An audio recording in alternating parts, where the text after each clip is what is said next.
So I know that the election in the United States is well over and done with, but I just stumbled across this final prediction video from The Hill with Robbie and Nomiki. Not really familiar with who these people are, but Nomiki had a very, very funny prediction, and I just have to show this with you guys because it's good for a laugh, and we'll have a lot of fun with this one. So let's have a look at this here. I'm going to start Nomiki. I made my electoral map, 270 map yesterday, and here it is on screen, although you can't see the... Oh, there it is. Okay, great. There's the map. So I'm predicting the very narrowest possible win, 270 to 268. Kamala Harris taking it. I'm to be clear, this is a prediction, not what I want to happen by any stretch of the imagination. I could also very well be wrong. I have no confidence in this. I'm far less confident than I was in any other election in my lifetime, probably. I have Kamala Harris winning Pennsylvania. If Donald Trump wins Pennsylvania, that's it. He will win the election. I will not be at all surprised if that happens. To be clear, so don't come at me 2 days from now and say, ha ha, Robbie, you were wrong. You never knew this could happen. No, it's a coin flip. Donald Trump absolutely could win. He could win in a blowout. I am not saying that's outside the realm of possibility. But my prediction is that he does take Nevada, where Kamala Harris is currently projected to win. All right, let's go back here for a second because, I'll be honest with you, this actually isn't a bad prediction. It looks like he's way off because of the electorals, but if you look at it, the only states that Robbie got wrong were Wisconsin, Michigan, and Pennsylvania. And usually these three states kind of vote together, so if you have one of them going blue, it's fair to assume that they would all go blue. It didn't work out that way. Trump won all of them, but he only got 3 states wrong, so you know what? In terms of Robbie's prediction, that's not too bad. But just wait for it. You'll see what I mean. He does take Nevada, where Kamala Harris is currently projected to win, but that she will hold on to those 3 blue wall states, and he's going to flip back Arizona. So he's going to improve on his performance versus Joe Biden because he's going to take Nevada and Arizona and Georgia, but that will not be quite enough to win unless something weird happens. And here I don't actually even understand how this works, but in Nebraska and Maine, where they don't exactly do the electoral votes for the whole state, this is possible. And Nate Silver has said there's like a 1% chance of this, which is actually a lot, that we have a 269-269 tie. And that will be crazy. That was also a fair prediction. I was thinking that might happen myself. What he's talking about with Nebraska is they have separate districts. So if you look at the map, you would see like District 1, 2, I think they have 3 or 4. And usually I think they're split. But if one of them went the other way towards Donald Trump, taking away from the Democrats, technically you would have had a 269 to 269 tie. So it was possible, to be fair. Because then it goes to the House of Representatives, but it's the new House that picks the president, and it's by state delegation. It gets kind of tricky. It's possible they could All right, I'm tired of waiting for it. Let's get to it, Nikki. Or Nomiki, whatever your name is. What do you say, Nomiki? Okay, so let's show my map. Can we do that? All right. I know you guys are like, you're what? Wait, are you insane? Let me explain. You guys see what I'm seeing, right? Explain. Oh my God. Hear me out. Okay. Again, I made this map 4 minutes before the show, so I had to very quickly put this together. But there's a bunch of stuff happening. I've been predicting a landslide for at least 3 weeks now. Hear me out. You guys are all I'm trying really hard not to laugh right now just because I want you guys to listen. But you can hear Robbie like just howling in the background. I'm sure a lot of you are right now. I don't know if any of you guys saw this, but I mean, this is insane. Hear me out. All right. Okay. So we'll hear you out. 2016, Donald Trump has a smaller coalition than 2020 and 2016. 2016 was his biggest coalition. He had a lot more older voters at that time. Since then, it's been 8 years. Several older voters have unfortunately died. Also, COVID deaths. So let's just start with age, right? She is doing far better than any other Democrat since 2000, as I've said before, with older voters.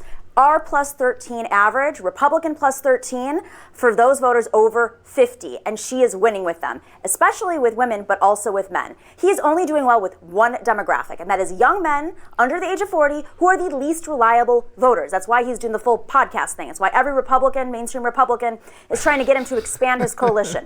He has a smaller coalition since 2020, since storming the Capitol, and we're seeing that in the exit polls already. Okay.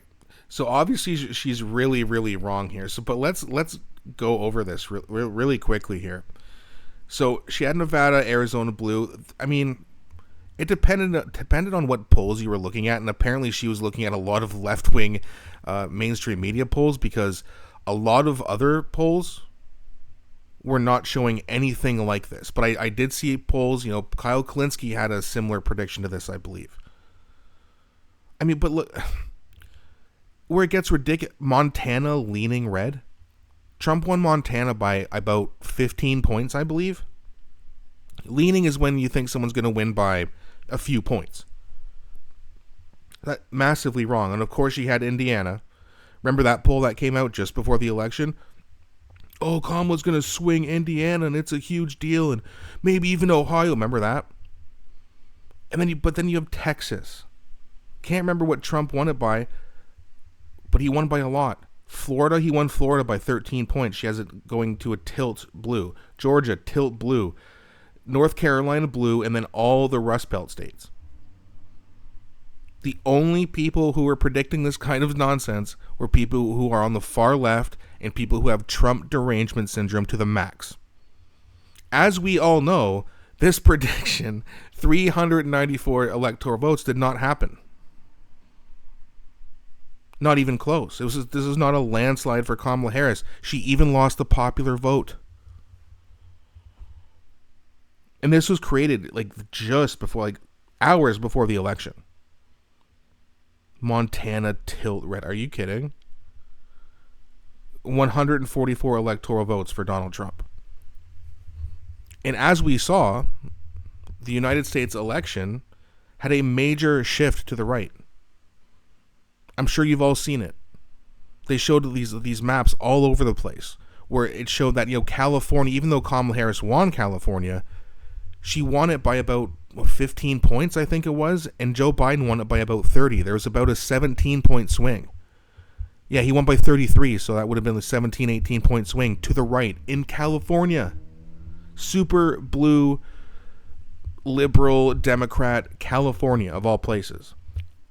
Even places like Oregon and Washington, huge shift to the right. Joe Biden lost Florida in 2020 by just a few points. Kamala lost it by 13 points. She did way worse than Joe Biden. They've also showed maps of, which counties and which states did Kamala Harris overperform Joe Biden in? The map was blank. She is such a bad politician. And if you looked at everything leading up to the election, with them trying to put Trump in jail, seizing his assets, the assassin attempts, and he just kept getting popular, but then these polls were coming out saying it was going to be close. There's an entire genre of hip-hop now. It's called MAGA rap. That didn't exist in 2016 and 2020.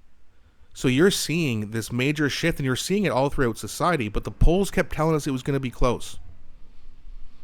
And that's what led some people like Kyle Kulinski and this Nomicki lady to make these very insane predictions.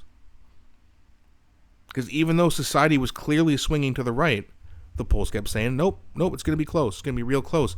But even that wasn't enough to convince them to give Kamala Harris a landslide victory, which is the dumbest thing. This is the dumbest prediction I've ever seen. If this is your prediction, you lose all credibility. I put out my prediction. I think I had it really close to what Robbie's had.